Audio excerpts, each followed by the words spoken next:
నమస్తే ఫ్రెండ్స్, నేను మీ Shravani Harsha. Welcome back to our channel. ఇవాళ మన కథ ద్రోహం.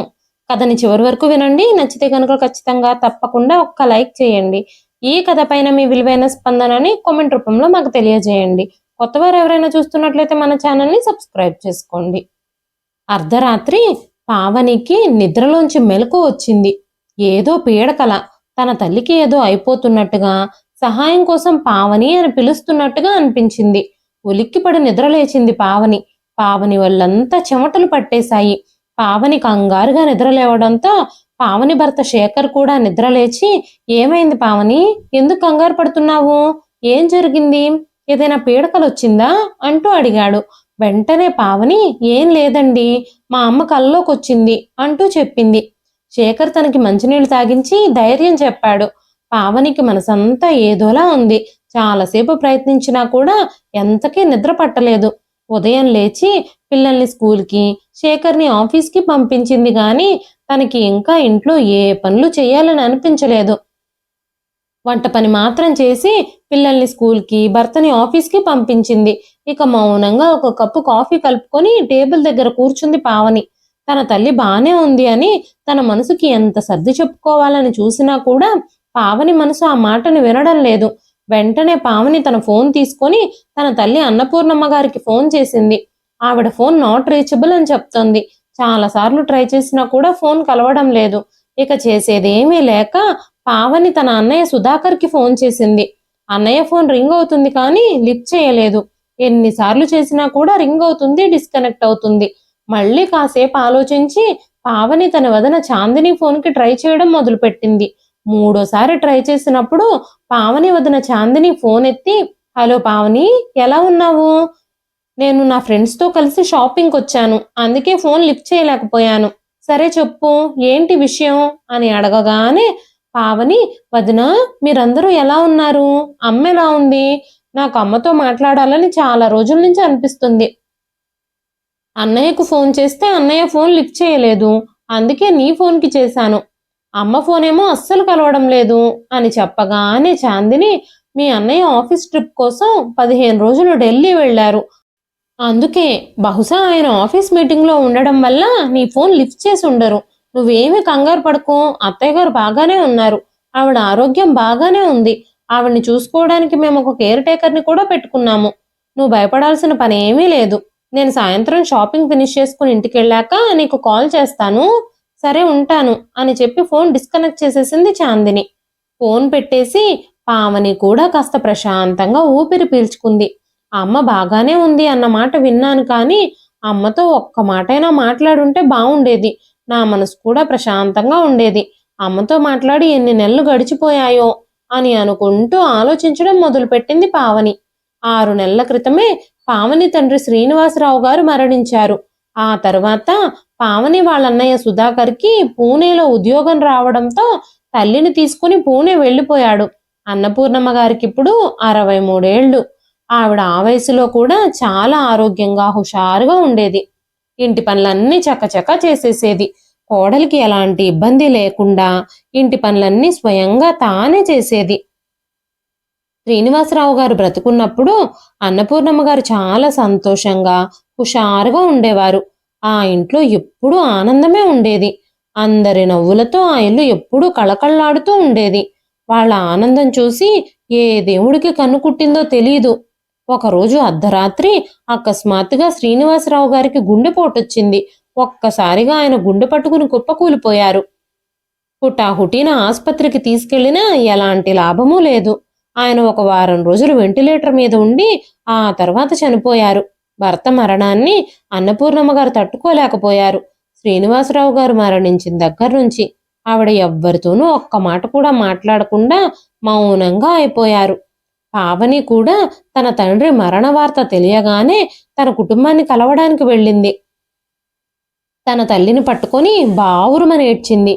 కానీ అన్నపూర్ణమ్మ గారి కళ్ళల్లోంచి ఒక్క కన్నీటి చుక్క కూడా రావడం లేదు. ఆవిడ ఎవ్వరితోనూ ఒక్క మాట కూడా మాట్లాడడం లేదు. ఆవిడ శ్రీనివాసరావు గారు పోయిన షాక్ నుంచి అస్సలు బయటకు రాలేకపోతున్నారు. హాస్పిటల్లో చూపించినా, ట్రీట్మెంట్ చేయించినా ఎలాంటి లాభమూ లేదు. 6 నెలలు గడిచినప్పటికీ ఆవిడ పరిస్థితుల్లో ఎలాంటి మార్పు రాలేదు. అదే సమయంలో పావని వాళ్ళ అన్నయ్య సుధాకర్కి పూణేలో ఉద్యోగం వచ్చింది. అప్పుడు పావని, అన్నయ్య, అమ్మ ఈ పరిస్థితుల్లో ఉంటే నువ్విప్పుడు పూణే ఎలా వెళ్ళిపోతావు? అసలే అమ్మ ఎవ్వరితోనూ మాట్లాడకుండా, ఎవ్వరిని పట్టించుకోకుండా మౌనంగా ఉంటుంది. ఇలాంటి పరిస్థితుల్లో నువ్వు పూణే వెళ్ళిపోతే అమ్మ పరిస్థితి ఏమిటి అని పావని అడిగినప్పుడు వెంటనే సుధాకర్, నేనిప్పుడు ఈ ఉద్యోగాన్ని వదులుకోలేను. అమ్మ కోసమని ఆలోచిస్తే ఇంత మంచి ఆఫర్ నాకు మళ్ళీ దొరకదు అని చెప్పగానే సుధాకర్ భార్య చాందిని కూడా, నువ్వేమీ బాధపడకు పావని, అక్కడ కూడా మంచి మంచి డాక్టర్లే ఉంటారు, పెద్ద పెద్ద హాస్పిటల్స్ ఉన్నాయి, ప్లేస్ మారితే మీ అమ్మగారి పరిస్థితి కూడా మెరుగవచ్చు. ఇక్కడే ఇంట్లోనే ఉంటే మీ అమ్మగారికి పదే పదే మామయ్య గారు చనిపోయిన విషయాలే గుర్తుకొచ్చి ఆవిడ ఇంకా డిప్రెషన్లోకి వెళ్ళిపోయే అవకాశాలున్నాయి. అందుకే అత్తయ్య గారిని మాతో పాటు తీసుకెళ్లడమే మంచిది అని నేను అనుకుంటున్నాను అని చాందిని చెప్పింది. లేదు వదినా, అమ్మ నాన్న మేమందరం ఎంతో సంతోషంగా గడిపిన ఇల్లు ఇది. ప్రతి మూలలోనూ మేమందరం ఎంతో ఆనందంగా గడిపిన క్షణాలే కళ్ళకు కట్టినట్టు కనిపిస్తూ ఉంటాయి. ఈ ఇంట్లోనే ఉంటే అమ్మ పరిస్థితి కాస్త మెరుగవుతుందేమోనని నాకు అనిపిస్తుంది అని చెప్పినప్పుడు చాందిని, మీ అన్నయ్యకి ఇప్పుడు పూణేలో మంచి ఆఫర్ వచ్చింది. మీ అమ్మగారి కోసం ఆలోచించి ఈ ఆఫర్ని మేము వదులుకోలేం కదా. ఇప్పుడు మేమైతే పూణే వెళ్ళిపోవాలి. మామయ్య గారు చనిపోయారు. ఇప్పుడు అత్తయ్య గారు మా బాధ్యతే కాబట్టి ఆవిడ్ని మాతో పాటు తీసుకెళ్ళాలి అని మేము అనుకుంటున్నాం. ఇక ఈ విషయంలో ఆలోచించడానికి ఏమీ లేదు అని తెగేసి చెప్పేశారు చాందిని ఇంకా సుధాకర్. ఈ విషయాలన్నీ ఆలోచించుకుంటూ ఉండగానే పావని ఫోన్ మోగింది. పావని వాళ్ళ అన్నయ్య సుధాకర్ నుంచి ఆ ఫోను. వెంటనే పావని ఫోన్ లిఫ్ట్ చేసి, హలో అన్నయ్య, ఎలా ఉన్నావు? నేను నీకు ఎన్నిసార్లు కాల్ చేయడానికి ప్రయత్నించానో, కానీ అస్సలు నువ్వు ఫోన్ తీయలేదు అనగానే సుధాకర్, అవునా పావని, నిజానికి నేను ఆఫీస్ పనుల్లో చాలా బిజీగా ఉన్నాను. ఆఫీస్ కాన్ఫరెన్స్ కోసం ఢిల్లీ వచ్చాను. అసలు ఒక్క నిమిషం కూడా ఖాళీ ఉండడం లేదు నాకు. కొత్త ఉద్యోగం కదా, చాలా బిజీగా ఉంటున్నాను. మీటింగ్లన్నీ ఫినిష్ చేసుకొని వర్క్ అంతా పూర్తి చేసుకొని హోటల్ రూమ్కి వచ్చి చేరుకునేసరికి అర్ధరాత్రి అయిపోతుంది. నేను ఇంకా కాన్ఫరెన్స్కి వచ్చి 5 రోజులే అవుతుంది. ఇంకో 10 రోజులు ఈ కాన్ఫరెన్స్ కొనసాగుతుంది అని చెప్పగానే పావని, అవునా అన్నయ్య, అమ్మను ఒక్కసారి చూడాలనిపించింది, అమ్మతో మాట్లాడాలనిపించింది. అందుకే అమ్మ ఫోన్కి ఫోన్ చేస్తే ఫోన్ కలవలేదు. ఇక నీ ఫోన్కి చేశాను. నువ్వు ఫోన్ ఎత్తకపోయేసరికి వదినకి చేస్తే వదిన షాపింగ్కి వెళ్ళాను అని చెప్పింది అని పావని చెప్పగానే సుధాకర్, అమ్మ బాగానే ఉందమ్మా, కానీ అమ్మ పరిస్థితుల్లో ఎలాంటి మార్పు లేదు. తను అలాగే మౌనంగానే ఉంటుంది. ఎవ్వరితోనూ ఏ మాట మాట్లాడడం లేదు. తను ఎవరితోనూ మాట్లాడడం లేదు కదా, తన ఫోన్ రీఛార్జ్ ఎక్స్పైర్ అయిపోయినట్టుంది. నేను కూడా ఆ విషయాన్ని పట్టించుకోలేదు. నువ్వు ఫోన్ చేసినా, అమ్మకి మేము ఫోన్ ఇచ్చినా తను నీతో ఏమీ మాట్లాడలేదు కదా అని సుధాకర్ అనగానే, అన్నయ్య, ఒక్కసారైనా అమ్మని నాకు వీడియో కాల్లో చూపించండి అన్నయ్య. అమ్మని చూస్తే నా మనసు ప్రశాంతంగా ఉంటుంది. వదిన షాపింగ్ నుంచి రాగానే ఫోన్ చేస్తానని చెప్పింది. ఒకవేళ నీకు ఫోన్ చేస్తే ఒక్కసారి వీడియో కాల్ చేసి మా అమ్మని నాకు చూపించమని నువ్వైనా చెప్పన్నయ్యా అని పావని అడగగానే సుధాకర్ కూడా, సరే అమ్మా, నేను మీ వదినకు చెప్తానులే, మీ వదిన వీలు చూసుకుని నీకు కాల్ చేస్తుంది అని చెప్పి ఫోన్ డిస్కనెక్ట్ చేసేశాడు. ఆ తర్వాత సాయంత్రం చాందిని పావనికి ఫోన్ చేసింది. వదిన, మా అమ్మని చూడాలని నాకు చాలా ఆత్రంగా ఉంది. ఒక్కసారి వీలైతే వీడియో కాల్ చేసి మా అమ్మని నాకు చూపిస్తావా అని పావనిని అడిగినప్పుడు, నా ఫోన్లో కెమెరా పనిచేయడం లేదు పావని, ఫోను మీ అమ్మకిస్తాను. అయినా అత్తయ్య గారు ఏమీ మాట్లాడడం లేదు కదా, మనం ఏం చెప్పినా కనీసం అని కూడా అనడం లేదు. అయినా నీకు మీ అమ్మ గురించి ఎలాంటి దిగులు అవసరం లేదు. ఆవిడ ఆరోగ్యం బాగానే ఉంది. కానీ ఆవిడ మావయ్య గారు పోయిన షాక్ నుంచి ఇంకా తేరుకోలేదు. డాక్టర్ సమయానికి మందు ఇచ్చి రోజు ఉదయం సాయంత్రం పార్కుకు వెళ్ళి వాకింగ్ చేయమని చెప్పారు. నేనే అత్తయ్య గారిని స్వయంగా పార్కుకు తీసుకెళ్తున్నాను. నాకు కుదరినప్పుడు కేర్ టేకర్ తీసుకెళ్తుంది. సరే, నువ్వేమీ బాధపడకు. మీ అన్నయ్య ఫోన్లో మీ అన్నయ్య కాన్ఫరెన్స్ వెళ్లే ముందు రోజు మేమందరం కలిసి పార్కుకు వెళ్ళిన వీడియోలున్నాయి. ఆ వీడియోలో నువ్వు మీ అమ్మని చూడొచ్చు. నేను మీ అన్నయ్యకి చెప్తాను ఆ వీడియోని నీకు సెండ్ చేయమని అని చెప్పింది చాందిని. ఆ తరువాత సుధాకర్ పావని ఫోన్కి తన తల్లి వీడియో ఒకటి సెండ్ చేశాడు. అన్నపూర్ణమ్మ గారి వీడియోని చూడగానే పావనికి మనసంతా చాలా రిలీఫ్గా అనిపించింది. చాలా సంతోషంగా తన తల్లి వీడియోని పదే పదే ఓపెన్ చేసి చూసుకుంది పావని. పావని మనసంతా చాలా తేలిగ్గా అనిపించింది. శేఖర్ ఇంటికొచ్చేసరికి పావని మొహం సంతోషంతో వెలిగిపోతూ కనిపించింది. పావని, ఏం జరిగింది? చాలా సంతోషంగా ఉన్నావు అని శేఖర్ అడగగానే, ఏం లేదండి, రాత్రి నుంచి మా అమ్మ ఎలా ఉందోనని నేను చాలా దిగులు పడుతున్నాను. మా అన్నయ్య ఇప్పుడే మా అమ్మ వీడియో పంపించాడు. మా అమ్మ నా వీడియోలో చూడగానే నాకు చాలా రిలీఫ్గా అనిపించింది. సరే సరే, మీరు కూర్చోండి, నేను ఇప్పుడే మీకోసం టీ ఇంకా స్నాక్స్ తీసుకొస్తాను అని చెప్పి వంటగదిలోకి వెళ్ళిపోయింది పావని. ఆ తర్వాత శేఖర్ కూడా పావని వెనకాలే వంటగదిలోకి వచ్చి, పావని, మొన్నే నాకు ఆఫీస్లో ప్రమోషన్ వచ్చింది కదా, మా ఫ్రెండ్స్ అందరూ పార్టీ అడుగుతున్నారు. అందుకే మా ఫ్రెండ్స్ అందరినీ పిలిచి మన ఇంట్లో గ్రాండ్గా పార్టీ ఇద్దామని అనుకుంటున్నాను. లేదంటే ఏదైనా హోటల్లో ప్లాన్ చేద్దామా అనగానే పావని, అయ్యో ఎందుకండి అంత ఆర్భాటాలు? బంధువుల్ని స్నేహితుల్ని పిలిచి పార్టీ చేసుకోవడం కంటే ఎవరైనా నిస్సహాయులకు సహాయం చేయడం మంచిది కదా. మనం ఏదైనా వృద్ధాశ్రమానికో అనాథాశ్రమానికో వెళ్ళి అక్కడ ఉండే వాళ్ళందరికీ భోజనాలు పెడదాం, బట్టలు దుప్పట్లు పంచుదాం అని చెప్పగానే శేఖర్కి కూడా ఆ ఆలోచన బాగా నచ్చింది. తనకి ప్రమోషన్ వచ్చినందుకు తమ సంతోషాన్ని చుట్టాలతో బంధువులతో స్నేహితులతో పంచుకోవడం కంటే నిస్సహాయాలకు సహాయం చేయడం కంటే గొప్ప విషయం ఏముంటుంది అని ఇద్దరూ అనుకున్నారు. వెంటనే పావని, ఏమండి, వచ్చే వారంలో మా నాన్నగారి పుట్టినరోజు కూడా ఉంది. ప్రతి సంవత్సరం మా నాన్న పుట్టినరోజుని మా అమ్మ ఎంతో సంబరంగా జరిపించేది. ఆయనకి ఇష్టమైన వంటకాలన్నీ చేసి చుట్టుపక్కల వాళ్ళకు కూడా పంచిపెట్టేది.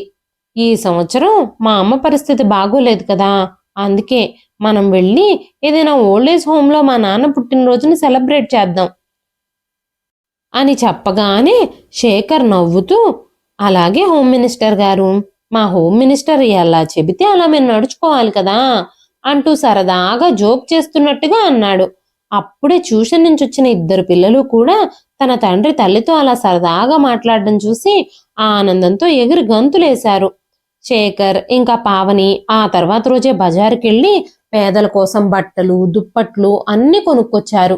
పావని తండ్రి శ్రీనివాసరావు గారి పుట్టినరోజు రానే వచ్చింది. పావని శేఖర్ తమ ఇద్దరు పిల్లల్ని తీసుకుని ఉదయం 9 గంటలకల్లా ఓల్డేజ్ హోమ్కి చేరుకున్నారు. అది వృద్ధాశ్రమం మాత్రమే కాదు, అనాథాశ్రమం కూడా. ఆ ఆశ్రమంలో ఏ ఆధారం లేని పిల్లల నిరాదరణకి గురై రోడ్ల మీదకి గెంటివేయబడిన తల్లిదండ్రులు, ఇలా చాలా మంది ఉన్నారు. ముడతలు పడిన ముఖాలతో నిస్సహాయమైన కళ్ళతో వాళ్ళందరూ అమాయకంగా చూస్తూ ఉన్నారు. చిన్నపిల్లలు కూడా తమ కష్టాలు మరిచిపోయి ఆనందంగా ఆడుకుంటున్నారు. వాళ్ళందరినీ చూసినప్పుడు పావనికి చాలా జాలిగా అనిపించింది. అప్పుడు పావని, నేను నా సొంత చేతులతో వీళ్ళందరికీ భోజనం పెట్టడం ఎంత అదృష్టం. ఆకలితో విలవిల్లాడిపోతున్న వీళ్ళకి కడుపు నిండా ఒక్క పూటైనా భోజనం పెడితే ఎంత పుణ్యం వస్తుందో. చనిపోయిన మా నాన్నగారి ఆత్మ కూడా శాంతిస్తుంది. మా అమ్మకి తొందరగా నయమైపోతుంది. వీళ్ళందరి ఆశీర్వాదాలు ఉంటే అని అనుకుంది పావని. అంతలోనే ఆశ్రమంలో వంటలు చేయడానికి అన్ని ఏర్పాట్లు జరిగిపోయాయి. పావని కూడా ఒక చెయ్యేసి అందరి కోసం వంటలు చేయడం మొదలు పెట్టింది. ఆ తరువాత శేఖర్ ఒక పెద్ద కేక్ని తీసుకొచ్చాడు. వంటలన్నీ పూర్తయిపోయిన తర్వాత అందరి సమక్షంలో పావని శేఖర్ పిల్లలతో కలిసి శ్రీనివాసరావు గారి బర్త్డేని సెలబ్రేట్ చేస్తూ కేక్ కట్ చేశారు. వృద్ధులకి చిన్నపిల్లలకి అందరికీ ఆ కేక్ని పంచిపెట్టారు. ఆ తరువాత అందరినీ వరుసనే కూర్చోబెట్టి వాళ్ళకి భోజనాలు కూడా పెట్టారు. భోజనం చేసిన వాళ్ళందరికీ పిల్లల చేత దుప్పట్లు పంచిపెట్టిస్తున్నారు. పావనినే స్వయంగా అక్కడున్న వాళ్ళందరికీ భోజనం వడ్డిస్తూ ముందుకు వెళుతూ ఉన్నప్పుడు అక్కడ ఒక వృద్ధ మహిళను చూసింది. ఆవిడ మౌనంగా కూర్చునుంది. ఆవిడ భోజనం చేయడానికి కూడా రాలేదు. అక్కడున్న వాళ్ళని ఆవిడ గురించి అడిగితే ఆవిడ మానసిక పరిస్థితి బాగోలేదని, ఆవిడ ఎవ్వరితోనూ మాట్లాడకుండా మౌనంగా ఉంటుందని, ఆవిడ ఎవరు ఏంటి అనే విషయాలు ఏమీ వాళ్ళకి తెలియదని, బస్టాండ్ దగ్గర దారుణమైన పరిస్థితుల్లో దొరికితే ఆశ్రమం వారు తీసుకొచ్చి ఆవిడకి ఆశ్రయం ఇచ్చారని అక్కడ ఉన్నవాళ్ళు చెప్పారు. పావని వెంటనే ఒక ప్లేట్లో ఆవిడకు భోజనం తీసుకెళ్లి, అమ్మా భోజనం చేయండి అంటూ ప్రేమగా ఆవిడకిచ్చింది. ఆవిడకి భోజనం ప్లేట్ ఇస్తూనే పావని కళ్ళు ఆవిడ ముఖంలోకి ఒక్కసారిగా పరీక్షగా చూశాయి. ఒక్కసారిగా పావని కాళ్ళ కింద నేల జారిపోయినట్టయింది. తన చేతిలో ఉన్న భోజనం ప్లేట్ జారి కింద పడిపోయింది. ప్లేట్ పడిన శబ్దానికి శేఖర్ పావని దగ్గరికి గబగబా పరిగెత్తుకుంటూ వచ్చాడు. పావని, పావని, నువ్వు బానే ఉన్నావు కదా, ఏమైంది అని అడుగుతూ ఉండగానే పావని తనని తాను కంట్రోల్ చేసుకోలేక బిగ్గరగా ఏడవడం మొదలుపెట్టింది. అప్పుడే శేఖర్ కూడా ఆ వృద్ధురాలి వైపు చూసి ఒక్కసారిగా ఆశ్చర్యపోయాడు. అత్తయ్య గారు ఇక్కడున్నారేమిటి అంటూ ఆశ్చర్యంగా అడిగాడు శేఖర్. కానీ ఆవిడ ఏమీ మాట్లాడలేదు, నోరు కూడా మెదపలేదు. పావని వైపు అలాగే చూస్తూ ఉంది. అప్పుడే ఆశ్రమంలో పనిచేసేవారు పావని దగ్గరకు వచ్చి, ఈవిడిక్కడికి వచ్చి దాదాపుగా 5 నెలలు అవుతుంది. ఈ 5 నెలల్లో ఆవిడ నోరు తెరిచి ఒక్క మాట కూడా మాట్లాడలేదు. మాటలు రావేమోలే అని మేము అనుకున్నాం. ఎవ్వరితోనూ మాట్లాడకుండా, ఎవ్వరితో కలవకుండా ఆవిడ మౌనంగా ఉంటుంది. ఆవిడ విషయంలో ఏం జరిగిందో తెలియదు కానీ రోడ్డు మీద బట్టలన్నీ చిరిగిపోయిన స్థితిలో నిస్సహాయంగా కూర్చుంటే బస్టాండ్లో కూల్ డ్రింక్ షాప్ నడిపే అతను ఫోన్ చేసి ఇన్ఫర్మేషన్ ఇచ్చాడు. ఈ ఆశ్రమానికి సంబంధించిన ఎన్జిఓ వారు ఆవిడని తీసుకొచ్చి ఇక్కడ వదిలిపెట్టారు అని ఆశ్రమంలో వాళ్ళు చెప్పారు. అసలు అక్కడ ఏం జరుగుతుందో, తను ఏం వింటుందో పావనికి శేఖర్కి ఏమీ అర్థం కావడం లేదు. వెంటనే శేఖర్, ఏంటి పావని ఇదంతా, మొన్నే కదా మీ అన్నయ్య మీ అమ్మకు సంబంధించిన వీడియో పంపించాడని నువ్వు చాలా సంబరపడ్డావు. మీ అన్నయ్య వదినలు మీ అమ్మని కూడా వాళ్ళతో పాటు పూణే తీసుకెళ్లిపోయారు కదా, మరి మీ అమ్మ 5 నెలలుగా ఇదే ఆశ్రమంలో ఉందని ఆశ్రమం వారు చెప్తున్నారు అనగానే పావని, అదేనండి నాకు కూడా ఏమీ అర్థం కావడం లేదు. మొన్న నేను ఫోన్ చేసినప్పుడు కూడా అన్నయ్య వదిన అమ్మ బాగానే ఉంది అని చెప్పారు అని మాట్లాడుతూ ఉండగానే శేఖర్, ఈ విషయాలన్నీ తర్వాత, ముందు మనం అత్తయ్య గారిని ఇంటికి తీసుకెళదాం అని చెప్పి అన్నపూర్ణమ్మ గారిని కారులో కూర్చోబెట్టుకొని ఇద్దరు కలిసి ఇంటికి తీసుకెళ్లారు. పావని ఇంటికి రాగానే తల్లికి స్నానం చేయించి శుభ్రమైన బట్టలు వేసింది. ఆ తరువాత తన చేతులతోనే స్వయంగా ఆవిడికి భోజనం తినిపించింది. హాయిగా బెడ్ మీద పడుకోబెట్టింది. అన్నపూర్ణమ్మ గారు నిద్రలోకి జారుకున్నారు.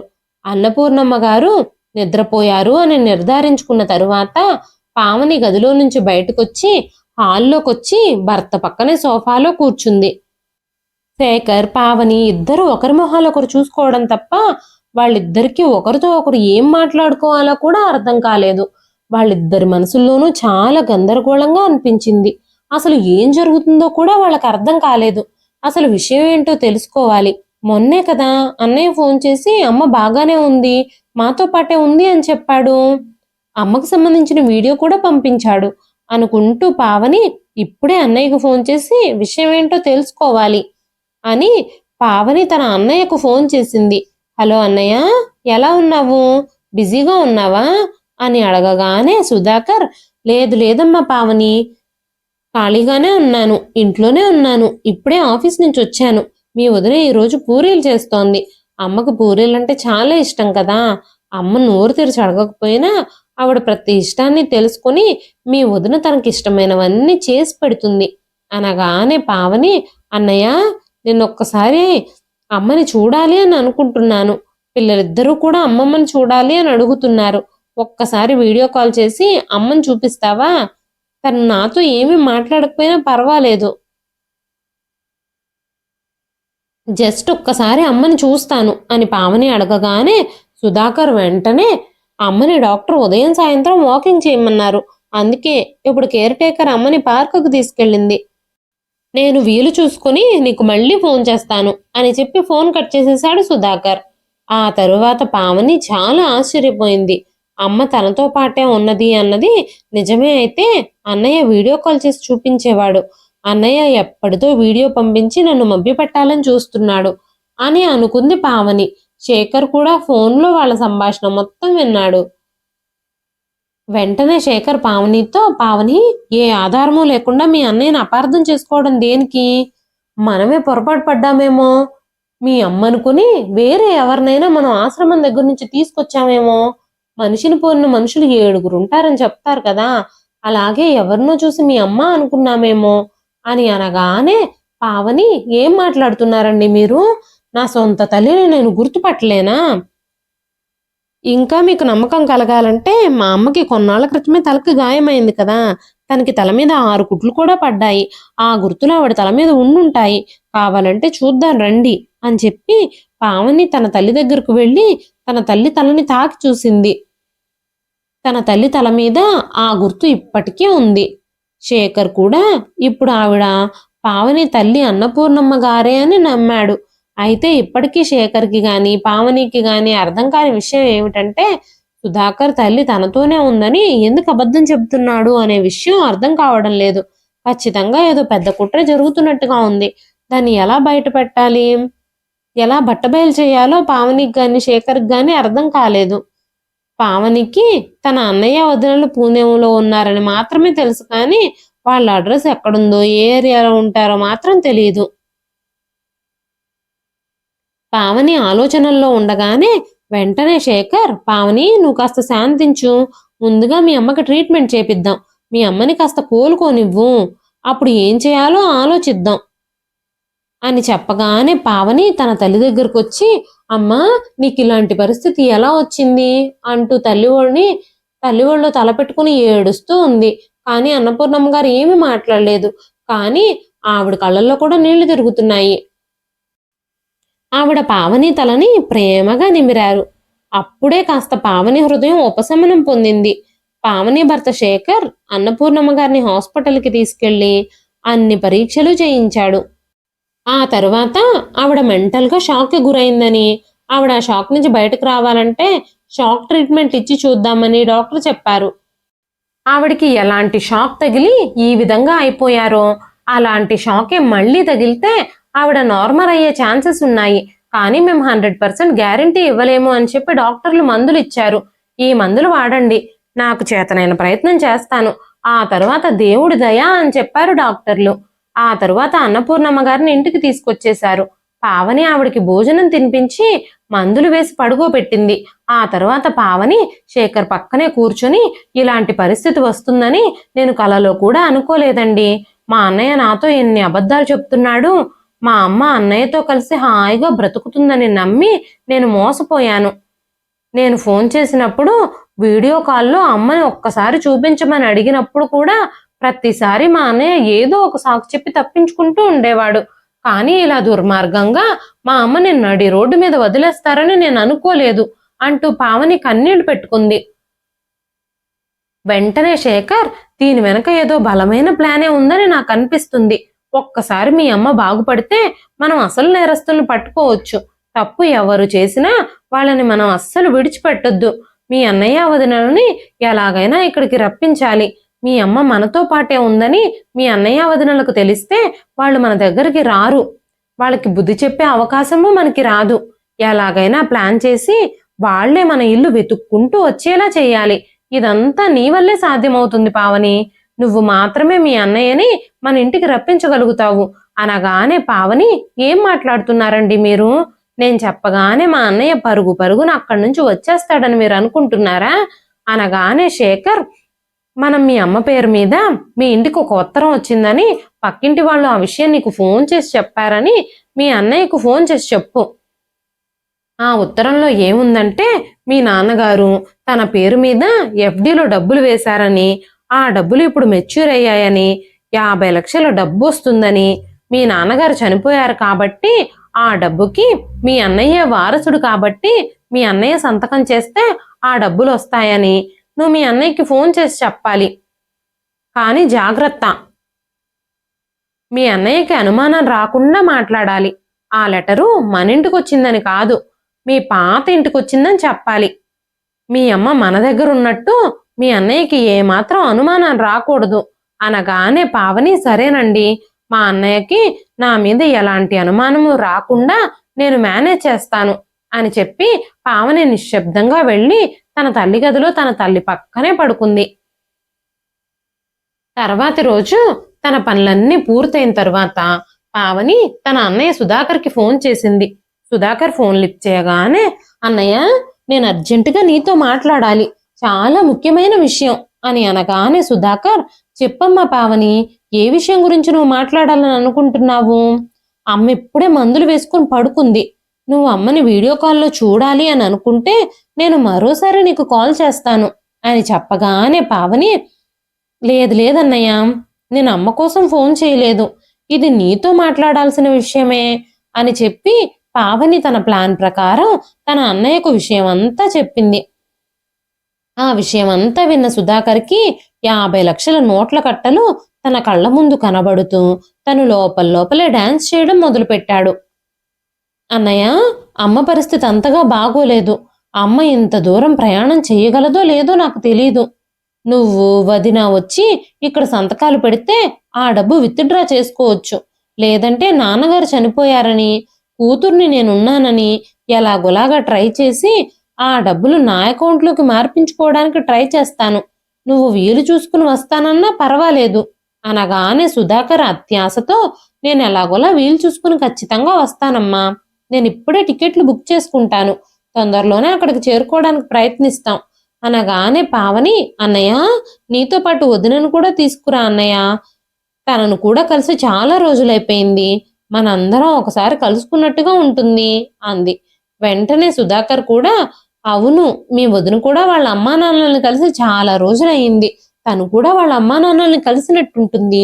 ఇక్కడ అమ్మని చూసుకోవడానికి మేము ఫుల్ టైం పని మనిషిని పెట్టుకున్నాం. ఇక్కడ అమ్మకి ఎలాంటి ఇబ్బంది లేదు. మేమిద్దరం అక్కడికి వచ్చినా కూడా ఆ 2-3 రోజులు అమ్మని పని మనిషి జాగ్రత్తగా చూసుకుంటుంది. అమ్మ ఆరోగ్యం పరిస్థితి అంత బాగోలేదు. తనని మాతో తీసుకురావడం అంత సేఫ్ కాదు అని చెబుతున్నాడు సుధాకర్. అప్పుడే పావని తన అన్నయ్య ఒకదాని వెనుక ఒకటి అబద్ధాలు ఎలా చెబుతున్నాడో అని అనుకుని ఆశ్చర్యపోయింది. ఫోన్ పెట్టేసిన తర్వాత పావని, రా అన్నయ్య, నువ్వు వదిన అమ్మ విషయంలో చేసిన దానికి నేను సరైన సమాధానం ఇస్తాను అని మనసులోనే అనుకుంది. తల్లిని ఆ షాక్ నుంచి ఎలాగైనా బయటకు తీసుకురావాలని, తనని మామూలు మనిషిని చేయాలని, తన నోటి నుంచి మాటలు తెప్పించాలని పావని ఎంతగానో ప్రయత్నిస్తుంది. రోజు హాస్పిటల్లో షాక్ ట్రీట్మెంట్ ఇస్తున్నారు. అయినా సరే అన్నపూర్ణమ్మ గారి పరిస్థితుల్లో ఎలాంటి మెరుగుదల లేదు. పావనికి తన తల్లి ఆ షాక్ నుంచి కోలుకోవడానికి ఏం చేయాలో కూడా అర్థం కావడం లేదు. తన తల్లిదండ్రులు ఇద్దరూ ఎంతో సంతోషంగా గడిపిన ఆ ఇంటికి తన తల్లిని తీసుకెళ్ళాలి అని అనుకుంది.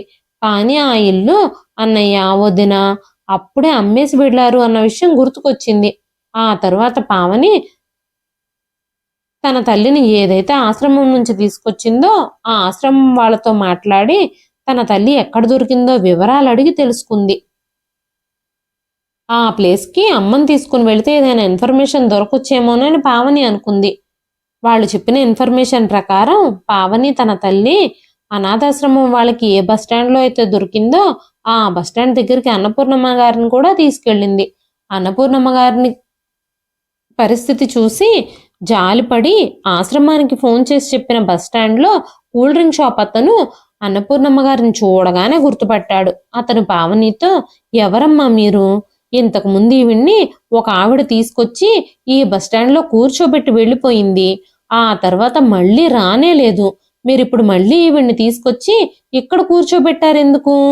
ఆవిడ ప్రశాంతంగా ఆశ్రమంలోనైనా ఉంటుందనుకున్నాను. ఈ వృద్ధురాలితో ఇలా ఆటలాడుకోవడానికి మీకు మనసు ఎలా వచ్చింది? ఆశ్రమంలోనైనా తన బ్రతుకు తనని బ్రతకనివ్వచ్చు కదా అంటూ మాట్లాడుతూ ఉండగానే పావని ఒక్కసారిగా షాక్ అయింది. ఆయనతో, పావని, నేను ఆవిడ కూతురునండి. ఆవిడ్ని ఈ పరిస్థితుల్లోకి ఎందుకు వచ్చిందో తెలుసుకోవాలని ఇక్కడి వరకు వచ్చాను. ఎవరు తీసుకొచ్చి ఆవిడ్ని ఇక్కడ వదిలేసి వెళ్ళిపోయారు? మీరు వాళ్ళని గుర్తుపట్టగలరా? వాళ్ళు ఎలా ఉంటారో మీకు గుర్తుందా అని పావని ఆ కూల్ డ్రింక్ షాప్ అతన్ని అడిగినప్పుడు, ఒక 30 ఏళ్ల వయసున్న అమ్మాయి, ఆమెను ఇక్కడికి తీసుకొచ్చేసి కూర్చోబెట్టి టికెట్ల కోసమో ఇన్ఫర్మేషన్ కోసమో లేదంటే బయట ఏదైనా పనుందనో చెప్పి ఆమె ఇక్కడ వదిలేసి వెళ్ళిపోయిందేమో అనుకున్నాం. కానీ ఆవిడ మళ్ళీ ఇక్కడికి తిరిగి రానే లేదు. ఈవిడ పరిస్థితి చూస్తే ఈవిడికి ఏమీ గుర్తులేనట్టుగా ఉంది. ఒక్క మాట కూడా మాట్లాడలేదు. పిచ్చి చూపులు చూస్తూ ఉంది. ఎవరైనా దయతలిచి ఏదైనా పెడితే తింటుంది, లేదంటే అలాగే ముడుచుకుని పడుకుని ఉంటుంది. ఈవిడ పరిస్థితి చూసి జాలేసి నేనే ఆశ్రమం వాళ్ళకి ఫోన్ చేశాను అని చెప్పగానే పావని ఆయనకి 2 చేతులు జోడించి కృతజ్ఞతలు చెప్పింది. మా అమ్మ విషయంలో మీరు సహాయం చేసినందుకు మీకు చాలా చాలా ధన్యవాదాలు. ఆ రోజున మీరు ఆ పని చేసి ఉండకపోతే మా అమ్మ ఈ రోజు మాకు దొరుకుండేది కాదు. ఆకలితో దాహంతో ఇక్కడో ఎక్కడో చచ్చిపోయి ఉండేది. మీకు చాలా చాలా ధన్యవాదాలు అని చెప్పి అక్కడి నుంచి తన తల్లిని తీసుకొని కన్నీళ్లతో బయలుదేరింది. ఇంటికి వెళ్ళగానే శేఖర్తో ఈ విషయాలన్నీ చెప్పింది. శేఖర్ కూడా ఆ మాటలు విన్నప్పుడు చెల్లించిపోయాడు. ఖచ్చితంగా పావని వాళ్ళ వదిన చాందినీనే ఆమెని బస్టాండ్లో వదిలేసి వెళ్ళిపోయి ఉంటుందని పావనికి అనుమానం వచ్చింది. పావని తన తల్లిని ఎలాగైనా మామూలు మనిషిని చేయాలని, ఎలాగైనా మామూలు స్థితికి తీసుకురావాలని చాలా ప్రయత్నించారు. పావని అన్నపూర్ణమ్మ గారి కోసం తన చిన్నప్పటి విషయాలన్నీ రీక్రియేట్ చేయడానికి ట్రై చేసింది. తన చిన్నప్పటి ఆల్బమ్స్ అన్నీ అన్నపూర్ణమ్మ గారికి చూపించింది. తనకి సంబంధించిన ఫోటోలన్నీ చూపించడానికి ట్రై చేసింది. కానీ వాటి వల్ల ఎలాంటి ఉపయోగము లేదు. అన్నపూర్ణమ్మ గారికి పుస్తకాలు చదవడం అంటే చాలా ఇష్టం. పుస్తకాలు కొనడం అంటే కూడా చాలా ఇష్టం. అదే సమయంలో ఆ నగరంలోనే పెద్ద బుక్ ఎగ్జిబిషన్ జరుగుతుంది అని తెలిసినప్పుడు పావని అన్నపూర్ణమ్మ గారిని తీసుకొని ఆ బుక్ ఎగ్జిబిషన్కి వెళ్ళింది. అప్పుడే అన్నపూర్ణమ్మ గారి ప్రాణమిత్రురాలు జానకీదేవి గారు అక్కడ కనిపించారు. అన్నపూర్ణమ్మ గారు ఎలాంటి కష్టమైన సుఖమైన ఆవిడతోనే షేర్ చేసుకునేవారు. అన్నపూర్ణమ్మ గారికి జానకీదేవి గారు చాలా ముఖ్యమైన నమ్మకమైన స్నేహితురాలు. జానకీదేవి గారు అన్నపూర్ణమ్మ గారిని చూడగానే ఒక్కసారిగా షాక్ అయిపోయారు. వెంటనే పావనితో, పావని ఏం జరిగింది అన్నపూర్ణకి అని అడిగినప్పుడు పావని జరిగిన విషయాలు చాలా వరకు జానకీదేవి గారితో చెప్పింది. అప్పుడు జానకీదేవి గారు, మీ అమ్మ నాతో తన జీవితంలో జరిగిన చాలా విషయాలు షేర్ చేసుకుంది. ఇంట్లో చాలా గొడవలు జరుగుతున్నాయని, కొడుకు కోడలు డబ్బుల కోసం మీ నాన్నని వేధిస్తున్నారని, ఆయనకు మనశ్శాంతి లేకుండా చేస్తున్నారని, కొడుకు కోడలు వల్ల ఆయనకు బీపీ కూడా పెరిగిపోతుందని, ఆయన ఆరోగ్యం చాలా దెబ్బతిందని కూడా మీ అమ్మ నాతో చెప్పింది. ఆ తర్వాత మీ నాన్నగారు అకస్మాత్తుగా గుండెపోటుతో చనిపోయారు. ఆ తర్వాత నేను అన్నపూర్ణను కలవడానికి చాలా ప్రయత్నించాను. ఇంటికి వెళ్ళి చూసినప్పుడు ఆ ఇంటికి తాళాలు వేసున్నాయి. ఫోన్ నెంబర్ కూడా పని చేయడం లేదు. పక్కింటి వాళ్ళని అడిగితే ఇల్లమ్మేసి కొడుకు కోడలు అన్నపూర్ణను తీసుకుని పూణేకి వెళ్ళిపోయారని తెలిసింది. ఆ తర్వాత మీ అమ్మగారి ఫోన్ నెంబర్ కానీ అడ్రస్ కానీ ఏదీ దొరకలేదు నాకు. మీ అమ్మని నేను ఆ తర్వాత కలవలేకపోయాను. అప్పుడప్పుడు మీ అమ్మ చెబుతూ ఉండేది, కొడుకు కోడలు తన విషయంలో చాలా దుర్మార్గంగా ప్రవర్తిస్తున్నారు అని. ఇల్లమ్మేసి డబ్బులు ఇవ్వమని, ఆస్తి పేపర్ల మీద సంతకాలు పెట్టమని, మీ అమ్మని మీ నాన్నని కొడుతున్నారని కూడా చెప్పింది. ఇప్పుడు చూస్తే తన పరిస్థితి ఎలా ఉంది. తన ఈ పరిస్థితికి కారణం ఎవరైనా సరే వాళ్ళని ఊరికే వదలకూడదు అని చెప్పి కన్నీళ్లు పెట్టుకున్నారు జానకీదేవి గారు. ఆ తర్వాత పావని తన తల్లిని తీసుకుని ఇంటికి వెళ్ళిపోయింది. 3 రోజుల తర్వాత డబ్బు మీద ఉన్న అత్యాశతో ఎఫ్డీలో ఉన్న డబ్బులన్నీ డ్రా చేసుకోవాలని సుధాకర్ ఇంకా చాందిని పావని వాళ్ళ ఇంటికి వచ్చారు. పావని అన్నావదులకు భోజనం పెట్టింది. ఆ తర్వాత సుధాకర్, పావని లేట్ అయిపోతుంది, బ్యాంక్ టైం కూడా అయిపోతుందేమో, మనం అర్జెంటుగా బ్యాంకుకు వెళ్ళాలి, బ్యాంకులో పనులన్నీ పూర్తి చేసేసుకొని ఎంత వీలైతే అంత తొందరగా డబ్బులు డ్రా చేసుకుందాం, మేము అర్జెంటుగా బయలుదేరి వెళ్ళిపోవాలి. ఆ తర్వాత అక్కడ అమ్మ ఒంటరిగా ఉంది అని చెప్పగానే పావని, అంత తొందర ఎందుకన్నయ్య, అమ్మతో పాటు కేర్ టేకర్ ఎలాగూ ఉంది కదా, కావాలంటే ఒక్కసారి కేర్ టేకర్కి వీడియో కాల్ చేసి అమ్మ ఎలా ఉందో చూస్తూ ఉండు చాలు అనగానే సుధాకర్ తాడబడుతూ, నేను వచ్చే ముందే అమ్మకు వీడియో కాల్ చేసి మాట్లాడొచ్చాను, అమ్మ మందులు వేసుకొని పడుకోబోతున్నాను అని చెప్పింది, ఇప్పుడు డిస్టర్బ్ చేయడం ఎందుకు, మనం అర్జెంటుగా బ్యాంకుకు బయలుదేరతాం అని చెప్పగానే, ఆగండి అన్నయ్య, అమ్మ ఒంటరిగా ఉందని మీరు చాలా కంగారు పడిపోతున్నట్టున్నారే, మీ కంగారు నేను ఇప్పుడే చిటికలో తీర్చేస్తాను అంటూ అన్నపూర్ణమ్మ గారి గదిలో నుంచి అన్నపూర్ణమ్మ గారిని తీసుకొచ్చి తన అన్నయ్య వదినల ఎదురుగా నిలబెట్టింది పావని.